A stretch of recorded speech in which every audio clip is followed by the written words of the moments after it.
निहारिका जी। हाँ, मैं ये कह रही हूँ कि स्क्रीन अलाउ कर दीजिए। हेलो निहारिका जी। हाँ सर। हाँ, आवाज आ रही है? आवाज आ रही है सर? हाँ जी जी बिल्कुल। आप। ठीक है मैम।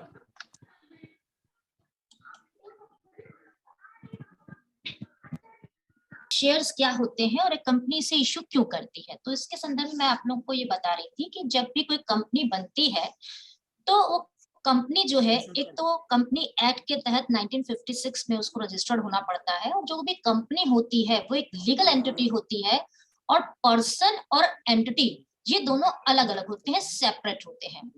जब भी आपको अपनी कंपनी से कुछ भी विड्रॉ करना रहता है, कुछ भी पैसा निकालना रहता है या डालना रहता है, तो कंपनी उसको अपने लेजर में, अपने अकाउंट्स में लिखती है ये मान करके कि वो लायबल है आपके लिए भी, भले ही आप ओनर है लेकिन वो आपके लिए भी लायबल है, और इस लायबिलिटी को वो एज अ कैपिटल शो करती है।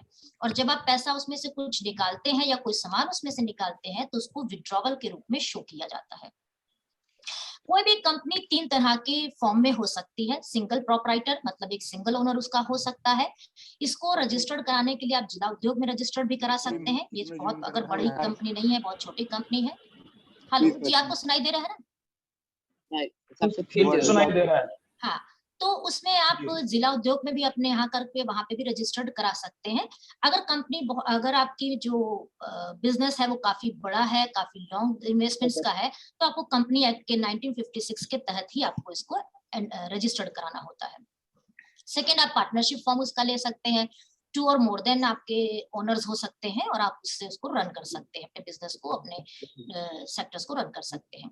तीसरा फॉर्म इसका कॉर्पोरेशन का फॉर्म होता है। इसमें इंडिविजुअल भी हो सकते हैं, ग्रुप ऑफ पर्सन भी हो सकते हैं, और ये लीगल और सेपरेट होता है और पूरी तरह से वैसे ही वर्क करता है। लेकिन इसमें जो आपका कंपनी एक्ट के तहत इसको जब रजिस्टर्ड कराते हैं, तो उस कंपनी एक्ट के तहत जब इसका रजिस्ट्रेशन होता है तो उस रजिस्ट्रेशन में आपको एक मेमोरेंडम ऑफ एसोसिएशन बनाना होता है।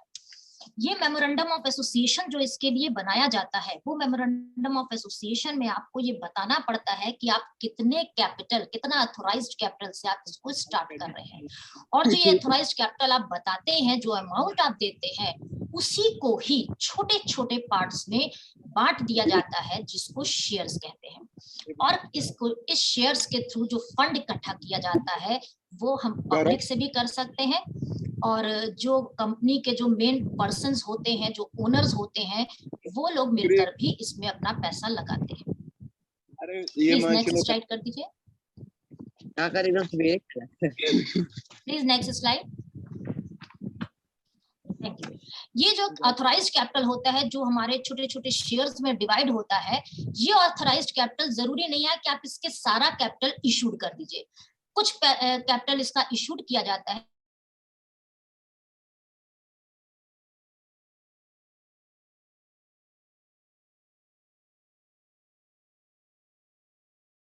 मैम आवाज नहीं आ रही है। कर दिया, सबको कर दिया गया था एडमिट। ओके, जो ऑथराइज्ड कैपिटल जो छोटे छोटे शेयर्स में डिवाइड होता है, वो कुछ कैपिटल उसका इशूड किया जाता है। जरूर नहीं कि हम सारा कैपिटल इशूड करें, तो कुछ कैपिटल नॉन इशूड फॉर्म में भी रखा रहता है। जो कैपिटल आप इशूड करते हैं, उस इशू कैपिटल से आपको कितना पब्लिक से मिलेगा, उसी को हम सब्सक्राइब कैपिटल कहते हैं। सर, पब्लिक से आप जितना कैपिटल कलेक्ट करते हैं, जो सब्सक्राइब कैपिटल है, वो जरूर नहीं कि आप पब्लिक से एक बारी में कलेक्ट कर लें, आप उसे 2 बार में कलेक्ट कर सकते हैं। एक जो आपने फर्स्ट टाइम उनको दिया तो उसे पेड अप कैपिटल कहते हैं, और कुछ नॉन पेड अप कैपिटल पड़ा रहता है कि जब आप उन्हें कॉल करेंगे तो वो आपको पेड अप कर देंगे। तो ये ऑथराइज्ड कैपिटल जो है, यही आपका जिस कंपनी को चलाने के लिए, जिस कंपनी को आप कंपनी एक्ट 1956 के तहत रजिस्टर्ड करते हैं, उसमें जो आप एक अमाउंट बताते हैं, वो अमाउंट को छोटे छोटे पार्ट में डिवाइड कर दिया जाता है, उसी को शेयर्स कहा जाता है। Please next slide. Next slide. ये जो शेयर्स आप बनाते हैं, जो आप इसको डिवाइड करते हैं, बैक करिए, एक बैक प्लीज, एक बैक करिए। जी जी। हाँ, जो आप शेयर्स बनाते हैं, ये नेक्स्ट सर, बीच जो शेयर होल्डर वाला स्लाइड है, इसके बाद हाँ बस यहीं पे स्टे करिए। जी जी। ये जो जी। शेयर्स आप देते हैं, इस शेयर्स के लेने वाले दो तरह के शेयर होल्डर्स होते हैं। जैसे हमने बताया कि जो कंपनी के ओनर्स हैं वो ऑर्डिनरी शेयर्स अपने पास रखते हैं, इक्विटी शेयर्स अपने पास रखते हैं, उसे इक्विटी कहा जाए या ऑर्डिनरी शेयर्स कहा जाए, उनको हम इक्विटी और ऑर्डिनरी शेयर होल्डर्स कहते हैं। ये लोग 51% के शेयर्स अपने पास रखते हैं, क्योंकि अगर इससे ज्यादा इससे कम रखेंगे, 50-50% रखेंगे, तो कोई भी जिसको आप 50% दे रहे हैं वो आपकी कंपनी को कभी भी कैप्चर कर सकता है। इसलिए हमेशा 49% के शेयर ही इशू किए जाते हैं, 51% के शेयर्स अपने पास होल्ड करके रखे जाते हैं।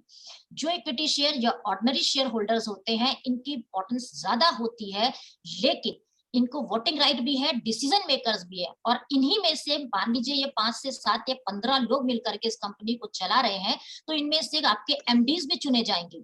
सारा फंक्शन इन लोग का होता है, लेकिन सबसे बड़े रिस्क बियरर यही लोग होते हैं। जब भी कंपनी डूबेगी तो इन्हीं लोगों को सबसे लास्ट में पैसा मिलता है। प्रॉफिट होता है तो इनके प्रॉफिट सबसे हाईएस्ट होते हैं, क्योंकि ये सबसे लास्ट में लेते हैं। और जब कंपनी डूबती है तो इनको सबसे लास्ट में मिलता है, क्योंकि जितने भी लोगों को इनको रिटर्न्स करने होते हैं, उनको रिटर्न करने के बाद सबसे पहले डिबेंचर्स वालों को रिटर्न किया जाता है, जिसमें डेट से ही पैसा उठाते हैं, फिर प्रेफरेंस शेयर होल्डर को देते हैं, फिर उसके बाद अगर कुछ भी बच जाता है तो ये अपने पास बांट लेते हैं आपस में। इक्विटी का मतलब कि जितने लोग हैं उनके बीच के शेयर्स आपस में बराबर होते हैं। सेकंड जो शेयर्स का देते हैं वो प्रेफरेंस शेयर होल्डर्स को दिए जाते हैं। प्रेफरेंस शेयर होल्डर वो लोग होते हैं जिन्हें कोई वोटिंग राइट नहीं है, कोई डिसीजंस मेकर नहीं होते, केवल डिसीजन को टेक करने वाले होते हैं, और इनके पास 49% के शेयर भी पब्लिक में बांट दिए जाते हैं। किसी एक पर्सन को 49% का शेयर नहीं दिया जाता, क्योंकि गलती से भी अगर 2% का शेयर या 1% का शेयर लीक हो गया तो ये 50% का शेयर होल्डर हो जाएगा और वो कभी भी कंपनी कैचअप कर सकता है। तो इसलिए 49% के जो शेयर्स होते हैं वो काफी लोगों के बीच में डिस्ट्रीब्यूट किए जाते हैं, किसी भी एक पर्सन को होल्ड करने नहीं दिया जाता है। इस बात की कंपनी हमेशा ध्यान रखती है। प्रेफरेंस शेयर्स इनको इसलिए कहा जाता है क्योंकि जब भी कंपनी में प्रॉफिट्स होते हैं तो सबसे पहले इनका प्रॉफिट दिया जाता है, जिसे हम डिविडेंड कहते हैं, और अगर लॉस होता है तो भी इनको पहले प्रेफरेंस दिया जाता है कि इनका पेमेंट हम जितना रिटर्न कर सकते हैं करें, और जो कुछ बचेगा उसके बाद इक्विटी शेयर्स वाले यानी कि ऑर्डिनरी पर्संस अपने पास रखते हैं। Please next slide. Next slide. Yes yes. ये अब हमारा मेन कैपिटल मार्केट है, जहां पर भी हम बात करें सेकेंडरी मार्केट की, जो पूरी तरह से स्टॉक मार्केट है। हमने बताया अभी आपको पहले कि हमारा पहला जो स्टॉक एक्सचेंज बना था, बॉम्बे स्टॉक एक्सचेंज बना था 1887 में, और तब से काम कर रहा है। आप देख रहे हैं कि इसमें बुल बना हुआ है, क्योंकि ये मार्केट एकदम बुल मार्केट कहलाती है। बाद में इसमें काफी स्कैम्स हुए, जिस स्कैम्स के बारे में अभी मैं आगे चर्चा करूंगी, और इसलिए उस स्कैम्स को खत्म करने के लिए, उसमें जो प्रॉब्लम्स थी, जो स्टॉक मार्केट में जो कमियां थी, उनको खत्म करने के लिए नेशनल स्टॉक एक्सचेंज बनाया गया नवंबर 1992 में, जिसने 1994 से वर्क करना स्टार्ट किया। आप लोगों ने निफ्टी का नाम सुना होगा। निफ्टी का मतलब ही यही है, एनएससी यानी कि नेशनल स्टॉक एक्सचेंज, जो 50 स्टॉक्स शेयर्स को लेकर के अपना इंडेक्स बनाती है। Next slide please.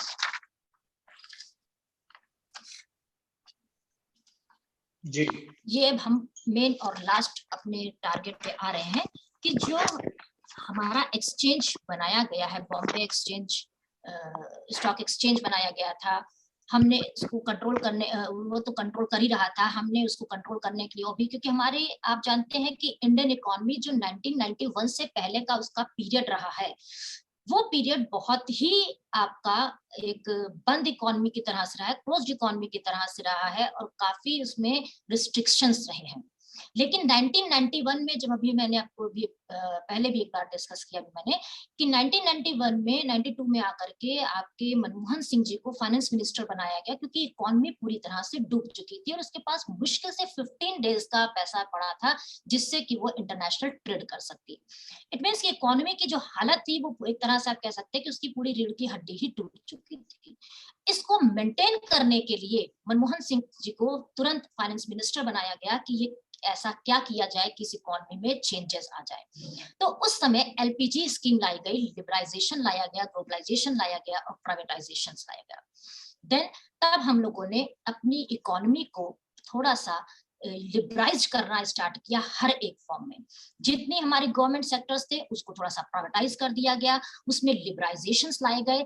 उसी लिबराइजेशन में हमारे कैपिटल मार्केट में भी लिबराइजेशन लाया गया।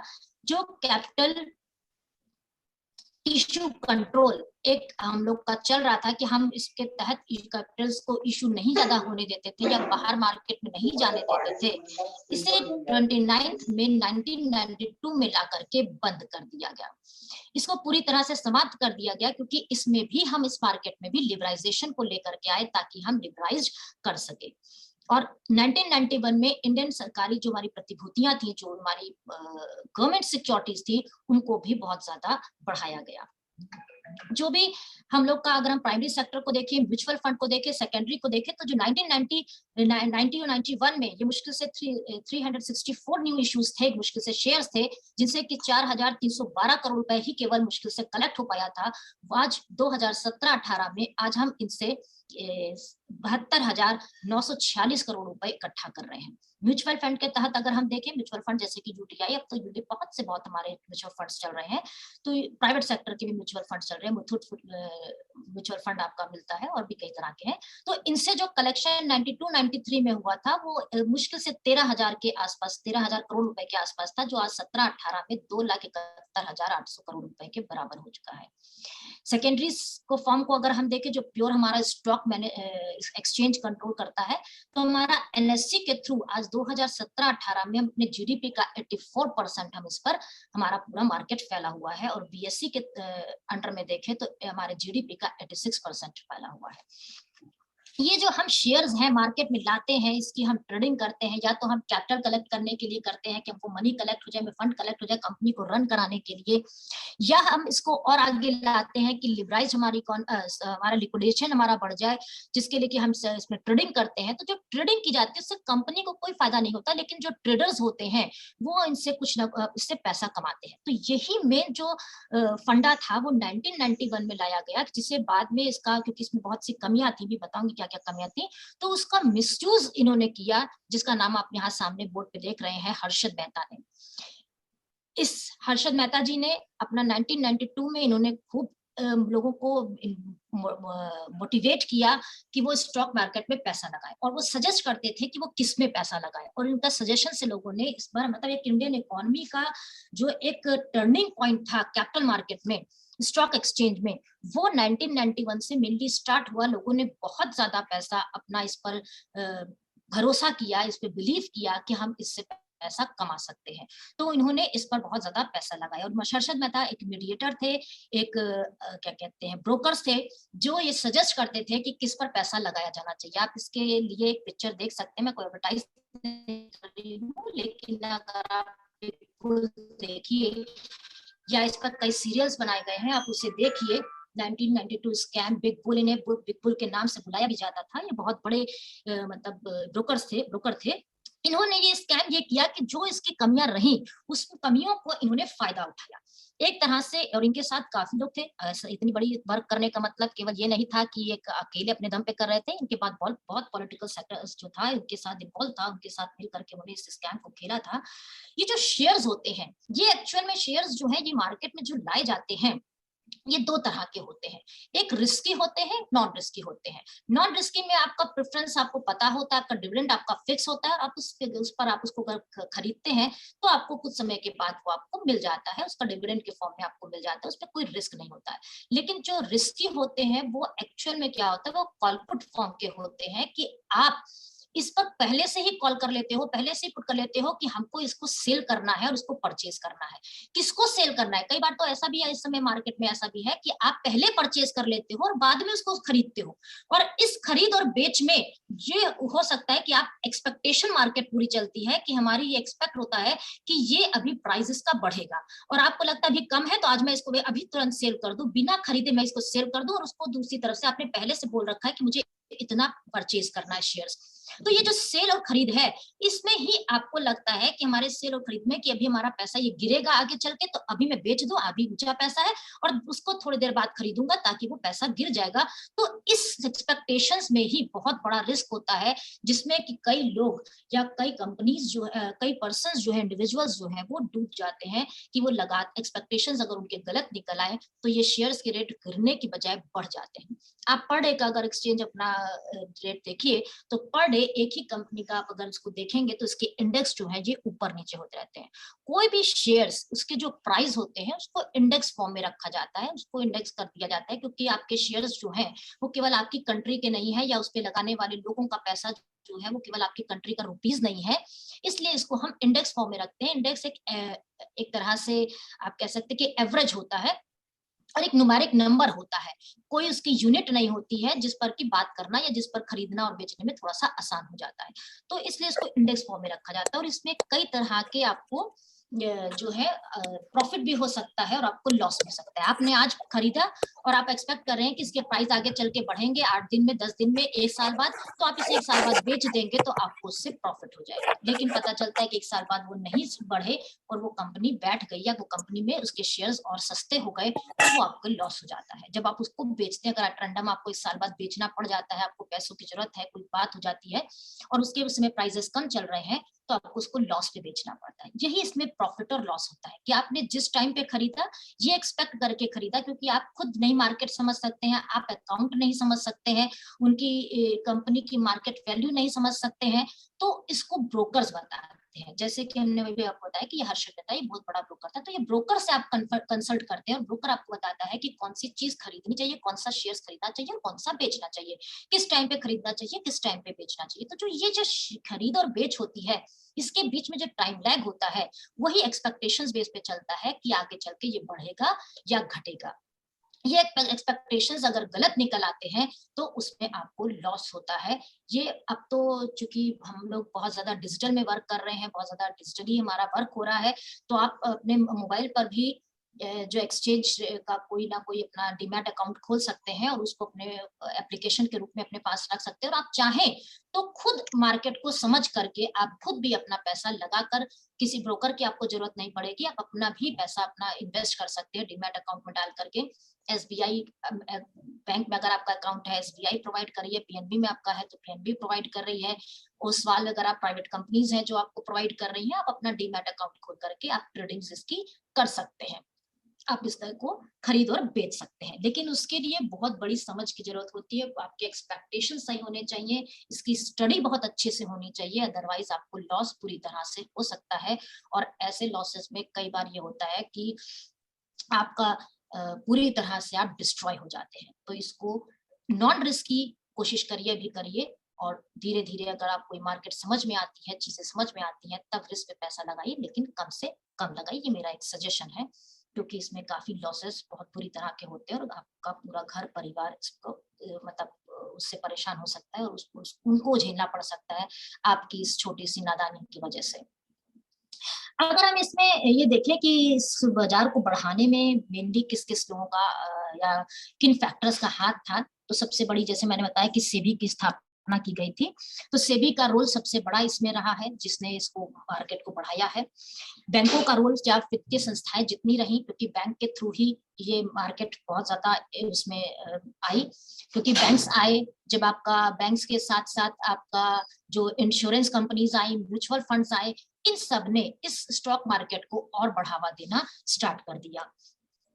धीरे धीरे, जो मैंने बताया कि 91 में हर्षद मेहता ने लोगों को इतना मोटिवेट कर दिया था कि इसको मतलब इतना बिलीव इसमें ला दिया था कि अगर आप इसमें पैसा लगाते हैं तो आप बहुत कमा सकते हैं। मिडिल क्लास कंपनी के लिए, मिडिल क्लास फैमिली के लिए, सॉरी, ये बहुत अच्छा एक वे हो गया था कि वो अपनी जो रिक्वायरमेंट्स हैं उसको पूरा कर सकती थी, इस पे पैसा लगाती थी और उनको रिटर्न्स मिल जाते थे बढ़िया से। तो उनके लिए बिलीव उनका बढ़ता चला गया, उनको लगा कि हमको जो हम वर्क करते हैं, जो हम जॉब करते हैं, उस जॉब से हमारे जो रिक्वायरमेंट्स है वो पूरे नहीं होते हैं, तो हम शेयर मार्केट पे पैसा लगा करके उसको रिकवर कर सकते हैं, हम इसे पूरा कर सकते हैं। तो इसने इस वजह से भी ये बहुत ज्यादा मार्केट में बहुत ज्यादा तेजी इसमें उछाल आया और उसको लोगों ने बहुत इस पर पैसा लगाना स्टार्ट किया। निवेश अफसरों भी इसमें बहुत ज्यादा लोगों ने जब जानकारी देने शुरू की, जो ब्रोकर्स इसमें आए, ब्रोकर्स ने इसके बारे में जो बताना शुरू किया कि आप किसमें पैसा लगाएं, जब आपको एक वे मिल गया, तो इस वजह से भी इसको बहुत ज्यादा इसके जो रिजल्ट्स थे मतलब बढ़ते चले गए और इसका जो ग्रोथ है वो बहुत तेजी से बढ़ती चली गई। लेकिन इसकी जो सबसे बड़ी समस्या ये रही कि 1992 तक इसमें जितने भी मैंने बताया कि सबसे बड़ी चीज ये थी कि इसमें ब्रोकर्स बहुत ज्यादा थे, क्योंकि आप बिना ब्रोकर्स के चल नहीं सकते थे। आपको ये भी नहीं पता कि आप किसमें इन्वेस्ट करोगे, कौन सी कंपनी अच्छी है। आप अकाउंट भले किसी कंपनी का देख लीजिए जो पब्लिश करती है, अपने एनुअल रिपोर्ट्स निकालती हैं, आप उसे भले ही देख लीजिए, लेकिन आप चूंकि अकाउंटेंट नहीं है, आप अकाउंट अच्छे से अच्छा अकाउंटेंट भी कई बार चीजों को नहीं जज कर पाता है। उस कंपनी की मार्केट वैल्यू क्या है, उसकी कितनी लाइबिलिटी है अपने एसेट्स के रिस्पेक्ट में। अगर एसेट्स के रिस्पेक्ट में बहुत ज्यादा लाइबिलिटीज हैं तो इट मींस कि उसकी जो एक कंपनी की जो वैल्यू है वो बहुत कम होती है। अगर उसकी लाइबिलिटीज कम है, उसके एसेट्स ज्यादा है, तब वो कंपनी काफी लंबे समय तक, लॉन्ग रन समय में भी अपने को स्टे कर सकती है। तो इस सबको समझने के लिए ये बहुत जरूरी था कि कोई मीडिएटर हो जो इसे बता सके। तो ये जो ब्रोकर्स थे, जो दलाल थे, वो इसमें बहुत बड़ा रोल प्ले करते थे और उन्होंने अपना एक एकाधिकार बना रखा था, एक मोनोपोली बना रखी थी कि जो हम सजेस्ट करेंगे पर्सन वही करेगा। तो इसमें ये होता था कि वो जिस कंपनी को चाहे कह दे कि ये बढ़ने वाली, तो पता चलता था लोगों ने उसके शेयर्स खरीदने नहीं भी बढ़नी है, जिसकी चीज की डिमांड बढ़ती है नेचुरली उसके प्राइसेस बहुत हाई हो जाते हैं और वो कंपनी नीचे से ऊपर तक पहुंच जाती है। और अगर ब्रोकर्स ने कह दिया कि ये कंपनी नहीं ज्यादा चलने वाली है, बेकार है, लोगों ने उसके शेयर्स बेच दिए, अगर खरीदे भी रखे थे तो उसके बेच दिए या उसकी डिमांड नहीं करी, तो उनकी डिमांड कम होने की वजह से उसके प्राइसेस बहुत डिक्लाइन कर गए। तो कोई भी कंपनी को एक तरह से उस टाइम पीरियड में किसी भी कंपनी को बहुत ऊपर ले जाना हो, बूम पे ले जाना हो और किसी कंपनी को बीच गिराना हो, वो ब्रोकर्स बहुत आसानी से कर लेते थे। जिसको चाहे उसको उठा देते थे उस कंपनी को, जिसको चाहे उस कंपनी को गिरा देते थे। ये बहुत बड़ा एक रोल प्ले था उसमें। तो सारा चीजें केवल दलालों के हाथ में उस समय हुआ करती थी। तो इस वजह से ये जो स्टॉक एक्सचेंज था उसमें ये सबसे बड़ी एक कमी रही कि दलालों के हाथ में होने की वजह से उस पे जो कंपनी के कंट्रोल से वो अपने कम हो गए थे और उनका पतन होना स्टार्ट हो गया था। जैसे कि यूटीआई जो थी हमारी गवर्नमेंट की एक ये इंश्योरेंस कंपनी थी, जिसको कि दलालों ने बिल्कुल पूरी तरह से बैठा दिया था। तो गवर्नमेंट को अपने मतलब एक तरह से बैंकरप्ट हो गई थी।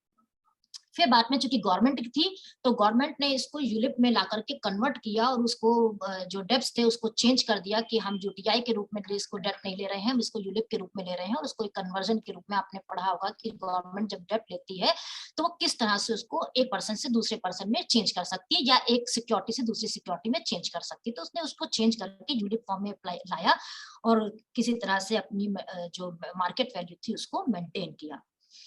इसी तरह से इसमें एक प्रॉब्लम ये भी आती है कि जो निवेशक होते हैं उन्हें ये भी नहीं पता होता, जैसे हम कोई गुड्स खरीदते हैं, कोई सामान खरीदते हैं, हमको ये नहीं पता कि सामान की वास्तव की वैल्यू क्या है।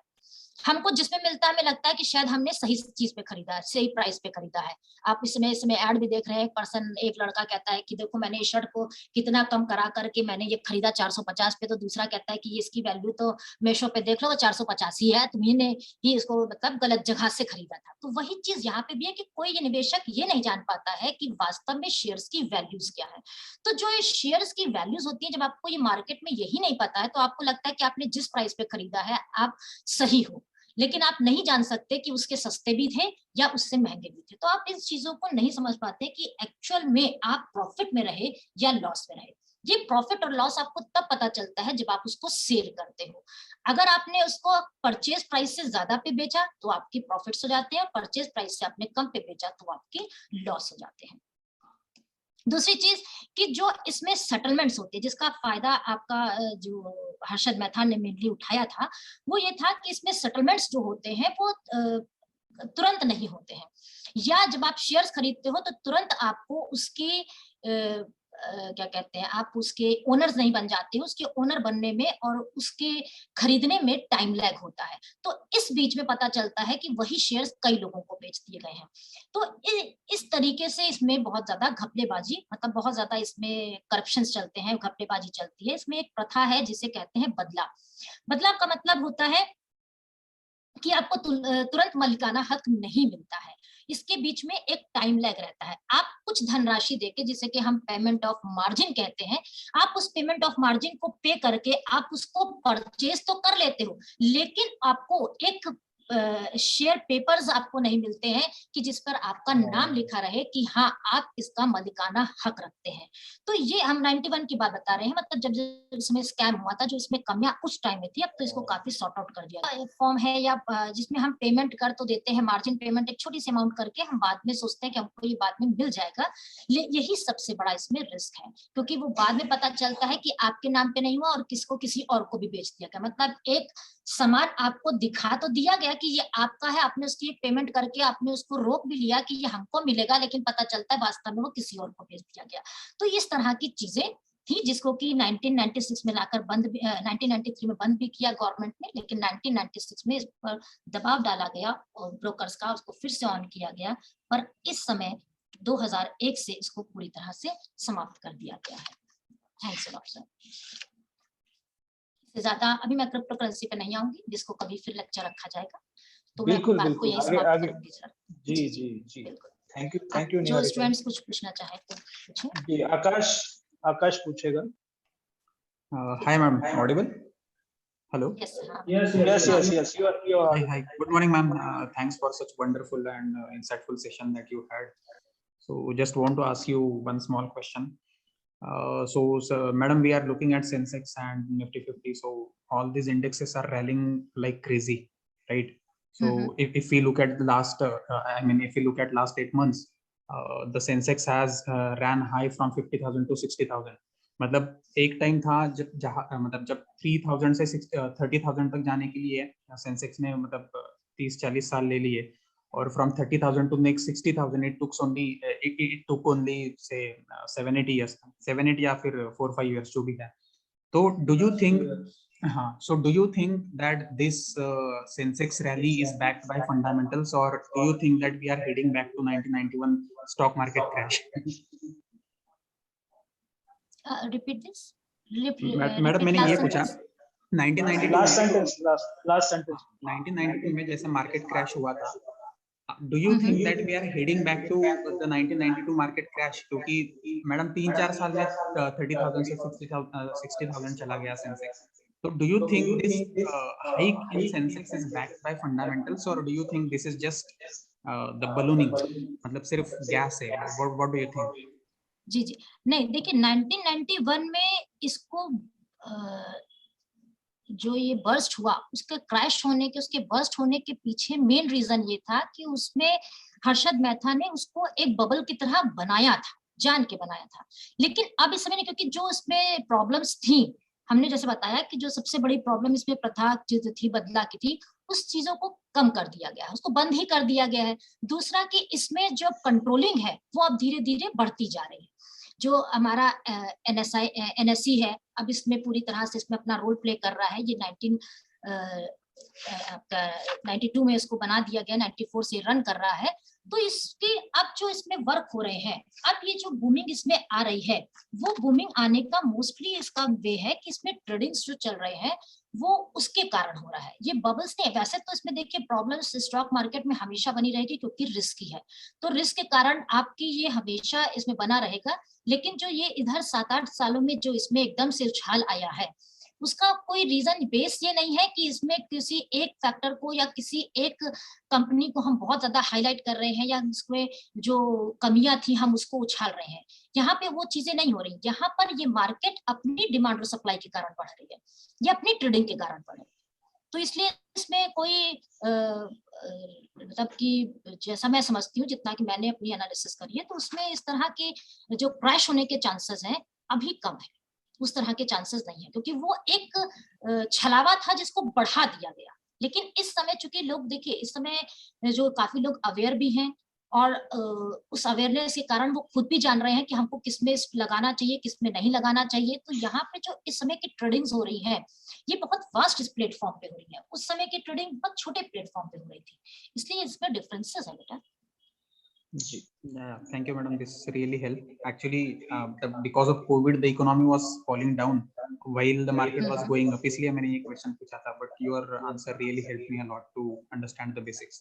Thank you, madam. लेकिन हम फिर भी कहेंगे कि अगर आप लोग अभी जिस लेवल पर हैं, अगर आपके परिवार वाले या आप अगर पैसा लगाते हैं इसमें, तो हमेशा कोशिश ये करिए कि जिस पे लो रिस्क है आप उस पे लगाइए, हाई रिस्क वाले पे मत लगाइए, क्योंकि हाई रिस्क का मतलब वो होता है कि हम तुरंत आज परचेज करें और आज हम ही इसको सेल कर दें, तो आपके एक्सपेक्टेशंस उसमें काफी, मतलब आप इसको करेंगे तो नेचुरली मार्केट तो उछलती ही रहेगी, ये मार्केट का उछाल तो बनता ही रहेगा, है ना। तो जितने लो रिस्क की काम करेंगे उसमें आपके भले प्रॉफिट कम होंगे, क्योंकि रिस्क हाई रिस्क मतलब हाई प्रॉफिट, लो रिस्क मतलब लो प्रॉफिट। तो आप अभी छोटे छोटे स्टेजेस पे चलना स्टार्ट करें, और ये केवल आपके लिए नहीं, मैं तो गवर्नमेंट को भी कहूंगी कि अभी जो इस तरह के काम है, जो भी इन्वेस्टमेंट्स है, जितने भी इन्वेस्टर्स हैं, कम से कम मिडिल क्लास फैमिलीज जितनी भी हैं, अगर वो इस पे पैसा लगाती है तो वो सिक्योर फॉर्म में लगाए, नॉन सिक्योर फॉर्म में ना लगाए। जी Yes, ma'am. Next. Yeah, thank you.